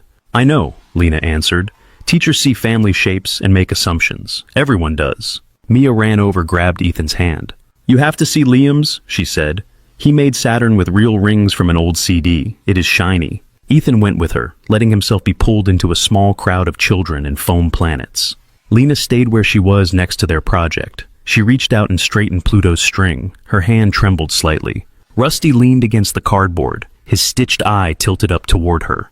She exhaled, then turned to join the others. When the viewing time ended and parents filtered toward the door, Mia tugged Lena's sleeve. "Did you like it?" she asked. "Is it accurate?" "It is very accurate," Lena said. "NASA will be calling any day now." In the parking lot, Mia skipped ahead, boots crunching on the salted woodwalk. Ethan and Lena trailed behind. "Are you sure you are okay?" he asked quietly. She rubbed her arms through her coat, as if warding off a chill that had nothing to do with the weather. "It just hit weird," she said, hearing her call me Mom. "For a second it felt nice, then wrong. Then I wanted to disappear." "No one expects you to take that place," he said. "Part of me wants to," she admitted. "Not to erase Haley, just to fill in the empty spots." He thought of Mia asking if she would have to call Lena Mom, of the way she had solved it in her own head by inventing an Aunt Mom. "There are a lot of empty spots," he said. "I do not know what I'm allowed to be," Lena said. "With her. With you." They reached the car. Mia was already inside, wrestling with her seatbelt, humming something off-key. "You are allowed to be her aunt who shows up," he said. "You are allowed to care about her and about me. We do not have to use a name that makes it harder." She looked at him over the roof of the car. "And you?" she asked. "What am I to you when we are here in parking lots and classrooms and grocery stores?" He wished he had a clean word. Girlfriend felt too young. Partner felt too heavy. None of them covered the history. "Right now," he said, "you are the person whose hand I want to hold, and the person Mia runs to when she gets an A on a spelling test. That feels like enough for today." Her breath puffed into the cold air. She nodded. "Enough for today," she repeated. That evening, while dinner bubbled on the stove, Mia sat at the kitchen table with a box of crayons. Papers were spread out in front of her. Her tongue poked out the side of her mouth as she concentrated. Lena chopped carrots at the counter. Ethan stirred the pot. "You are very quiet," Lena said. "That usually means either genius or trouble." "Genius," Mia said without looking up. "Mostly." "Can we see?" Ethan had asked out. "When I am done," she said. "Artists need privacy." Steam rose from the pot. The smell of simmering tomatoes and herbs filled the room, mingling with waxy crayon scent. Finally, Mia sat back and blew out a breath. "Okay," she said. "You can look now." She hopped off the chair and carried the paper carefully to the fridge, holding it by the edges. She smoothed it against the door with small palms, then stepped back. Ethan and Lena came over. 4 figures stood in front of a square house in crayon lines. One tall, one medium, one small. A fox sat at their feet, orange and crooked. Above them, a round yellow sun smiled from the corner. "That is you," Mia said, pointing. "And that is me. And that is Aunt Lena." She tapped each figure in turn. "And him?" Lena asked, pointing to a faint outline in the corner. A figure drawn in lighter strokes, almost an afterthought. The colors were less certain, more smudged. "That is Mom," Mia said. "She is far away. I did not have room to make 2 houses, so I put her in the sky. Not heaven," she added quickly. "Just far, like California." Lena's hand went to her mouth for a moment, then dropped. "Can we put it here?" Mia asked. "On the fridge, so it is the first thing you see when you get snacks." Ethan swallowed against the tightness in his throat. "Yeah," he said, "here is good." He reached for a magnet. Lena beat him to it, sliding a blue magnet over one corner of the paper. Her fingers brushed his. Rusty sat in the drawn grass with a crooked smile. The crayon fox looked a lot like the real one lying on the table, one ear flopped over, stuffing a little thin at the seams. Mia smiled at her work, satisfied. "Now it looks like us," she said, "all of us." She wandered off to the living room, already humming again, leaving her drawing on the fridge bright and plain. Ethan and Lena stood side by side, shoulder to shoulder, looking at the picture. "There is your label," he said quietly, "whether we like it or not." "Aunt Lena with front row placement," she said. Her voice was soft, not unhappy. "I can live with that." He glanced at her profile. Something in her expression had eased. The tightness from the classroom was still there, but less sharp. "She made room," he said. "For everyone," Lena answered. He reached for her hand just for a second, just behind the open fridge door, where Mia could not see if she turned around. Her fingers squeezed his once and let go. The pot on the stove bubbled. The house smelled like tomatoes and crayons, and a little like hope.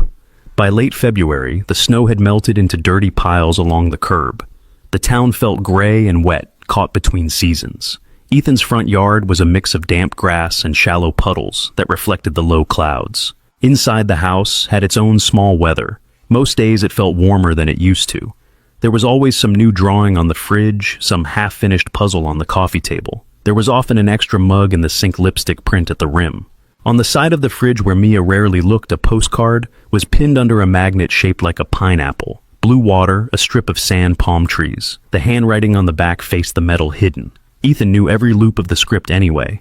He had read it once. "Hey, San Diego is nice.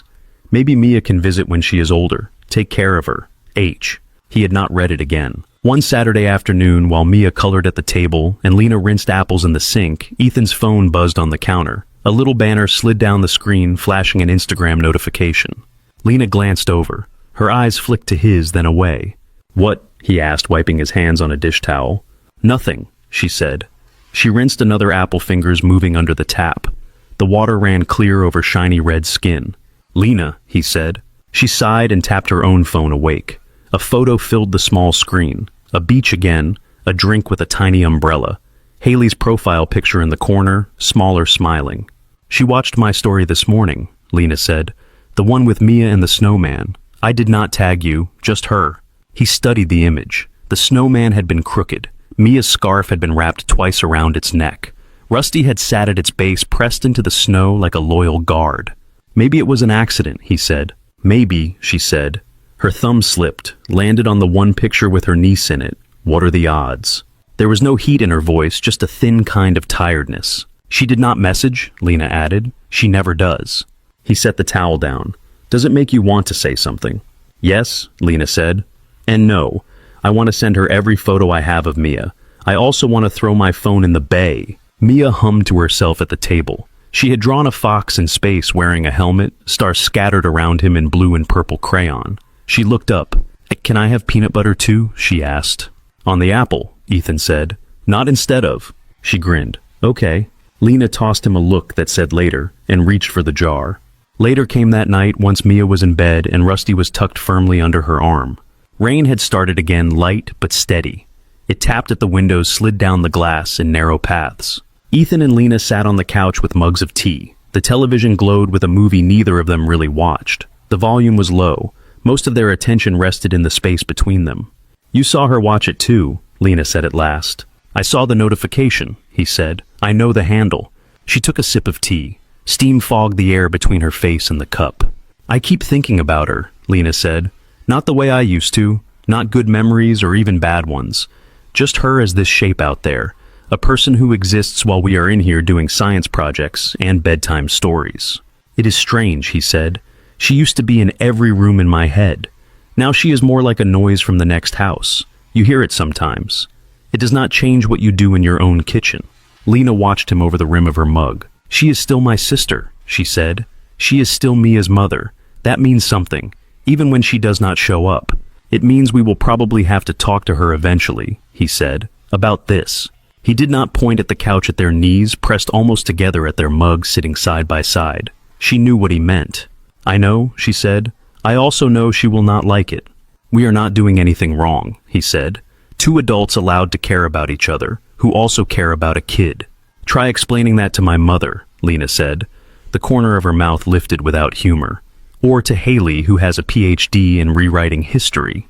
He let his head fall back for a moment. The ceiling paint had a faint crack in one corner. He had been meaning to fix it for months. We will figure it out, he said quietly. We will have to, she replied. They let it rest there. Some problems were too big for a single rainy night. A few weeks later, the sky cleared for the first time in days. The air had a different feel, less sharp. Puddles dotted the sidewalk, sky reflected in each one. Mia had been inside too long. She bounced on the couch on the chair on the hall rug until Ethan finally said yes to the park. 5 minutes to find your boots, he said. If you are not ready, we are not going. She returned in 3-1 boot on the wrong foot, the other half zipped, Rusty tucked into the pocket of her coat, so only his head stuck out.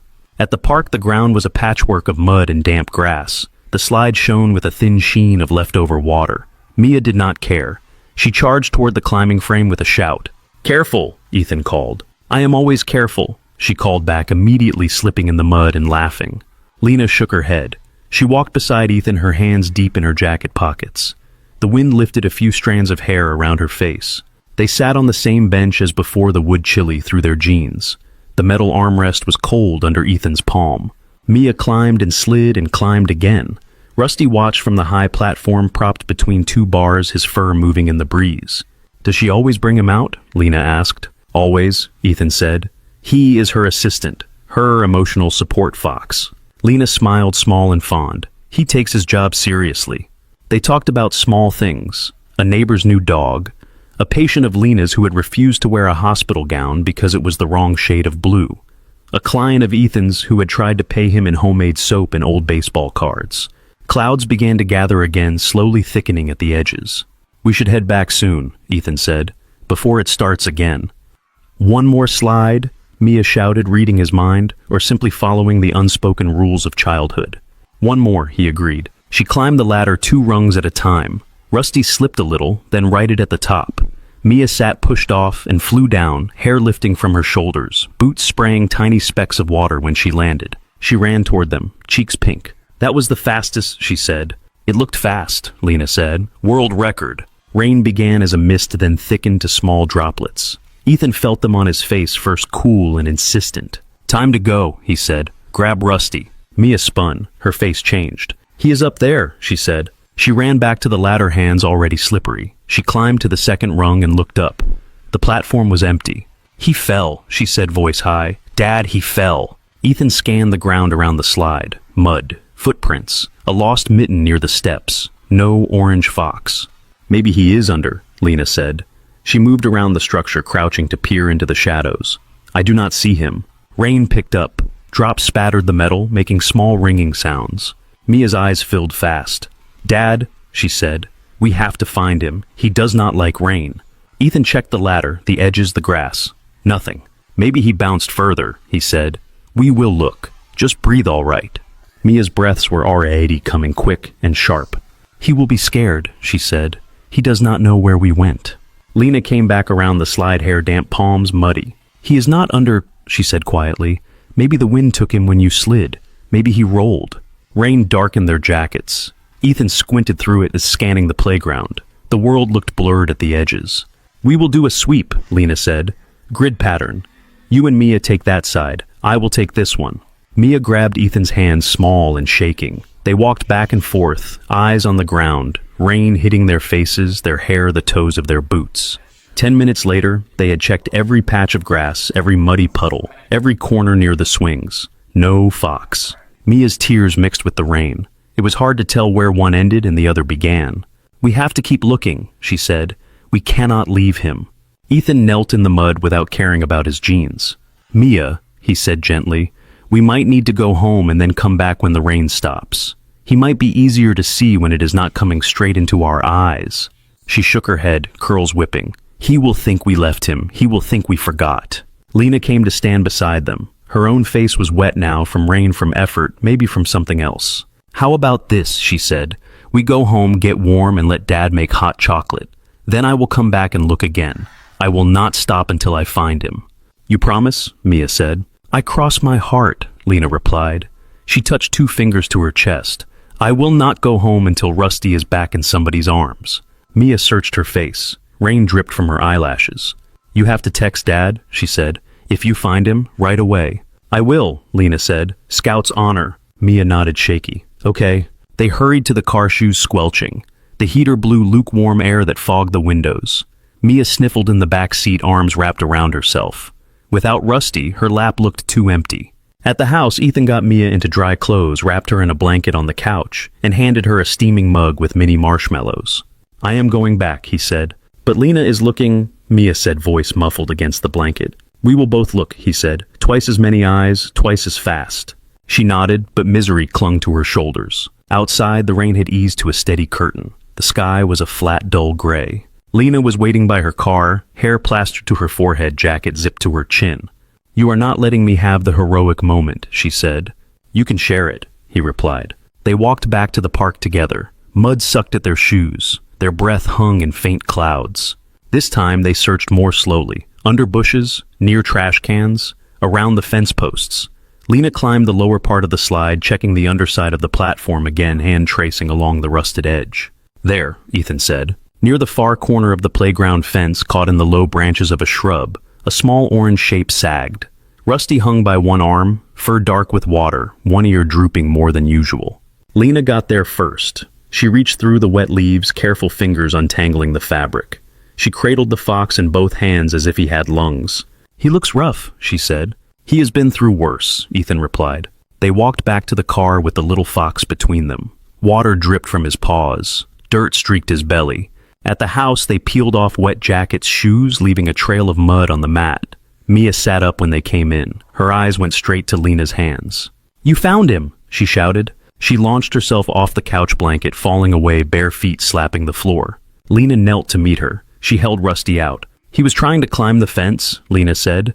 "Bad plan, we caught him." Mia took the fox and hugged him so hard his shape flattened. "You left without saying goodbye?" she scolded him. "Do not do that." She pressed her face into his wet fur, then recoiled slightly.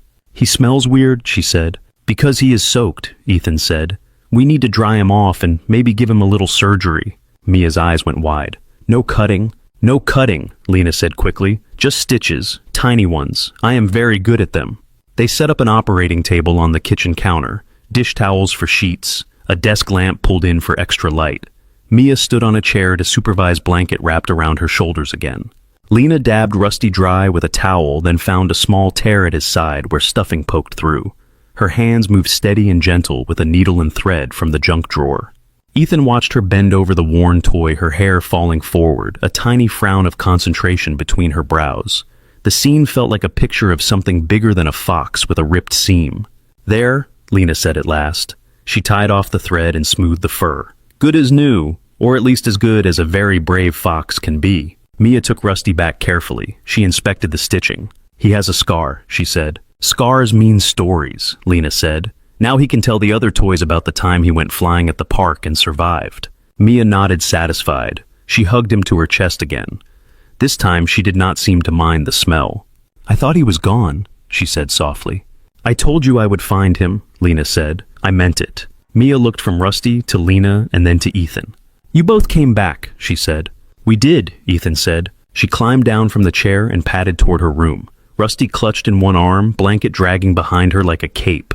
In the kitchen, the counter still held rings of water and traces of mud. The lamp cast a bright circle on the dish towel that had been their operating field. Ethan leaned against the counter. Water dripped from his hair into the collar of his shirt.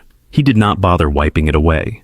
"You went out in that mess for a stuffed animal," he said. "I went out in that mess for her," Lena answered. He looked toward the hallway where Mia had disappeared, then back at Lena. "She will remember that," he said. "I hope so," Lena replied. He reached for her hand. It was cold from the rain. He brought it to his lips and pressed a kiss to the back of her knuckles. "You stay," he said quietly. "That is the difference." Lena's eyes grew bright, but she smiled. "Someone has to keep an eye on the fox," she said. Outside, the rain slowed. The puddles in the yard grew still. Inside the house held the smell of damp clothes, wet earth, and cocoa. Rusty was back in his usual place, tucked under a small arm, his new stitches firm. Sunday afternoon settled over the house like a soft blanket. The sky had pulled itself together into a clean blue, bare branches, scratching thin lines against it. The puddles in the yard reflected the light like broken pieces of the sky. Inside, the house smelled of pancakes and maple syrup. Mia sat at the kitchen table in pajamas with little stars on them, her hair a wild halo. Rusty leaned against her juice glass, his new stitches barely visible under his dried fur. "These are not round," she said, poking at Ethan's pancake with her fork. "They are abstract," he said, "artistic." "They look like clouds that fell," she replied, but she took a big bite anyway. Lena rinsed the mixing bowl at the sink sleeves, pushed up a bracelet catching the light on her wrist. Sun slid in through the window above the sink, making small shapes on the counter. "Abstract cloud pancakes are my favorite kind," she said. Mia chewed thought, then nodded. "Mine too." They moved around each other easily. Ethan poured more coffee. Lena wiped a splash of batter from the stovetop. Mia told them about a dream she had where Rusty grew wings and flew to school only to decide it was too loud and return home. When the plates were scraped mostly clean and Mia had licked syrup from her fingers, she hopped off the chair. "I am going to build a fort," she said. "Rusty wants a house." "In the living room," Ethan said. "Blankets, not chairs." "Chairs are structural," she argued. "Not my chairs," he said. She rolled her eyes with exaggerated suffering and grabbed Rusty from the table. "Fine," she said. "Blanket engineering only." She skipped out socked feet whispering on the floor. Lena watched her go, then leaned back against the counter drying her hands on a dish towel. Sunlight caught dust motes in the air, turning them to slow-moving sparks. "You look less squished today," she said to Ethan. "That is the second time this week someone has commented on my face," he said. "Should I be concerned?" "In a good way," she said. "You look like you slept." "I did," he said. "Mostly because no one woke me up at 3 to ask why the moon does not fall." "Important question," Lena said. "I might start calling you at 3 with follow-ups." His mouth tilted. "Please do not." The landline on the wall rang. They both went still for a second. The sound was sharp in the quiet kitchen. The phone did not ring often. Most people texted. The few who called were either his mother, telemarketers, or the school. He crossed the room and checked the caller ID. Haley. The name sat in black letters on the small screen. The air in the kitchen shifted. He felt Lena go very still behind him. He picked up the receiver. "Hello," he said. There was a faint crackle, then a voice he had not heard out loud in years. "Hey," Haley said. "It is me." She sounded almost exactly the same. A little lighter, maybe. The vowels stretched in a way that suggested California had rubbed off on her. He pressed the phone closer to his ear. "Hi," he said. There was a pause on the line, filled with some distant sound that might have been waves or traffic or a television in another room. "I heard my little sister moved back," Haley said, "and that you have been busy." The words were light, but there was an edge under them. He could picture her a coffee in hand hair, pulled back sunshine, leaking through some wide window. "Lena is here," he said. "She moved back a few months ago. She helps with Mia." "Of course she does," Haley said. "Lena always liked to fix things." He glanced over his shoulder. Lena stood by the sink towel in her hands, eyes on him. She could not hear both sides, but she could read the shape. "How are you?" he asked. "Good," she said automatically. "Busy? The app is doing well. We just partnered with a travel agency. I am back and forth to Mexico a lot. It is pretty nice." He made a small sound that could pass for polite interest. His heart had shifted into another gear when he answered the phone. Now it found a slower rhythm. "How is she?" Haley asked. "Mia, is she okay?" The question landed late. He let it sit for a moment. "She is 6, he said. "She reads above her grade. She hates peas and loves foxes. She still asks why you do not call." Silence, the kind that stretched. "Ethan," Haley said quietly. You asked, he said. That is the honest answer. I am not good at this, she said. At calling, at that. At being a mother, he finished not harsh, just naming it. At being what people expect, she said. I do not know how to step back in now. It has been so long. What do I say? Hey kid, sorry I left. How was kindergarten? He let his hand tighten on the cord. You start with hello, he said. You start with something. Or you do not start at all. This in between is not fair to her. He heard her exhale. Something bumped on her end, perhaps a chair. You sound different, she said. Older, he said. We all are. No, she replied. It is not that. You sound sure. He looked at Lena at the way she stood still and steady, watching, ready to move toward Mia if needed. I had to get sure, he said. There was a kid who needed me to be. And Lena, Haley said. Is she there now? Yes, he said. He heard the faint huff of breath. Of course she is, Haley said. Is this what you have both been doing while I have been gone? Playing house. He felt a flicker of heat then. It passed through him and settled. This is not a game, he said. We get up, we go to school and work, we eat dinner, we help with homework, we check the closet for monsters, that is all. You and my sister, Haley said the words careful now, together. Yes, he said. He did not dress it up, did not soften it. The truth felt clean. I always thought, she began, then stopped. No, it does not matter. It does, he said. Fine, she said.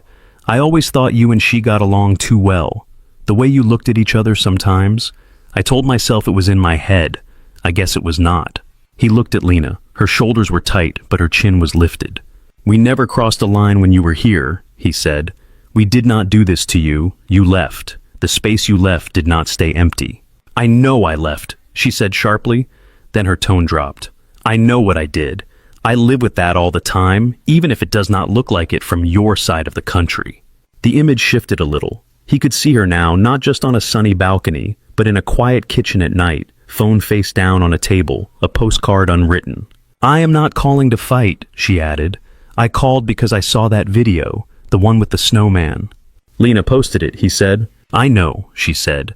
I watched it about 10 times. Mia's laugh, the way she looked at Lena. You were in the background fixing the scarf. It was a lot. His hand loosened on the cord. You could call her, he said again. I do not know what to say, she repeated. Hi, he said.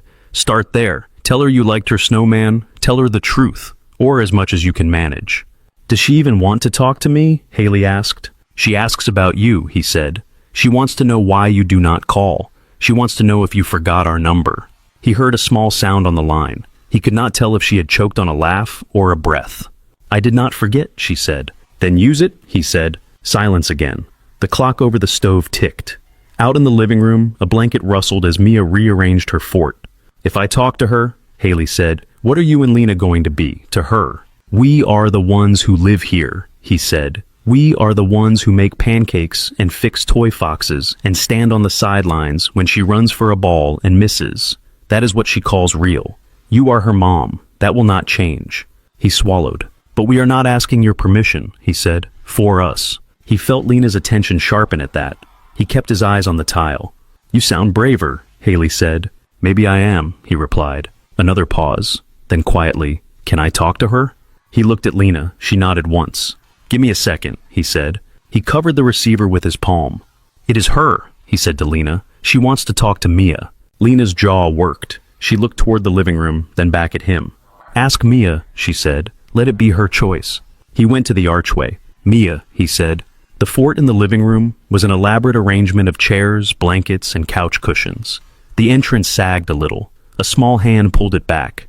Mia's face appeared shadowed. Yeah, she said. Your mom is on the phone, he said. She wants to say hi. Do you want to talk to her? Mia froze blanket still in her hand. Her eyes flicked behind him, reading his face, then toward the kitchen where she could see the edge of Lena's sleeve. Right now? She asked. Right now, he said. If you want to, you do not have to. She looked at Rusty, who sat propped in a corner of the fort, guarding a pile of stuffed animals. Then she stepped out, the blanket slipping from her shoulder to the floor. I want to, she said. Her voice shook just a little. He held out the phone. It is on, he said. I will be right here. She pressed the receiver to her ear with both hands. Hello, she said. There was a beat then, Haley's voice faint enough that he could not pick out the words, but strong enough for him to feel the shape of them. Mia's face went tight, then eased. Yes, she said. It was my snowman. A pause. Lena helped with the scarf, she said, but I did the face. Another pause. We learned about planets, she said. I put Pluto in anyway, even though they said not to. He watched her shoulders relax notch by notch. Her voice lifted once in a small laugh he had not heard in that shape before. I am 6, she said, almost 7. Time moved differently for a while. The sun shifted on the floor. The smell of pancakes faded, replaced by dish soap and coffee.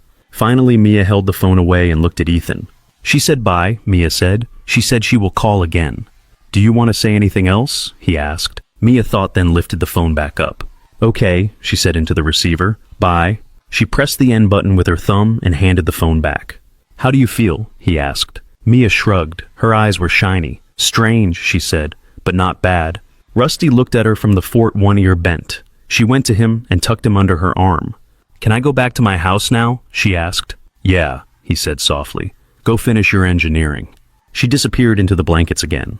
In the kitchen, Lena still leaned against the counter. The towel was twisted in her hands. How did it go? She asked. Yad. She talked, he said. They both did. And you? Lena asked. How do you feel? He set the phone back in its cradle. His fingers were stiff on the plastic. Like something shifted, he said. Not all the way, just enough. Lena let the towel fall onto the counter. She stepped closer slow, as if afraid a sudden movement would break whatever fragile balance had been reached. Are you all right? She asked. He nodded. I think so. She reached up and touched his cheek, the back of her fingers warm and light. You did well, she said. So did you, he replied, posting that snowman. She smiled. Mild. It seemed important. He slid an arm around her waist, drawing her in until her forehead touched his chest. Through the thin fabric of his shirt, he could feel her breathe. Nothing about this is simple, he said. I did not sign up for simple, she answered. In the living room, blankets shifted. A small voice sang something half-remembered from a cartoon, soft and off-key. Ethan and Lena walked together to the front door. The air in the hallway was cooler. When he opened the door, the bright day spilled in white light, bouncing off the damp yard. The porch boards were still dark from yesterday's rain. He stepped out for a second. The town lay in front of him, quiet, ordinary. A car rolled past, tires hissing through leftover water. Behind him, he heard the small click of the switch. The porch light winked on even in the afternoon, its warm yellow glow fighting with the sun for a place on the threshold. He turned back. Lena stood in the doorway, her hand still on the switch, her other hand loose at her side. You left it on, he said. It looks right like this, she said. Through the doorway, he could see the edge of the fort, one blanket corner sagging, a foxtail poking out. He could hear Mia talking to Rusty about where to put the door. He stepped back into the house. The light behind him washed the threshold. The door closed with a soft sound, keeping the day out, and their small, complicated, chosen life in. Thank you so much for listening to today's story. If this story resonated with you or made you reflect, I'd love to hear your thoughts, so feel free to share them in the comments below. And don't forget to like, subscribe, and hit the notification bell so you won't miss the next story.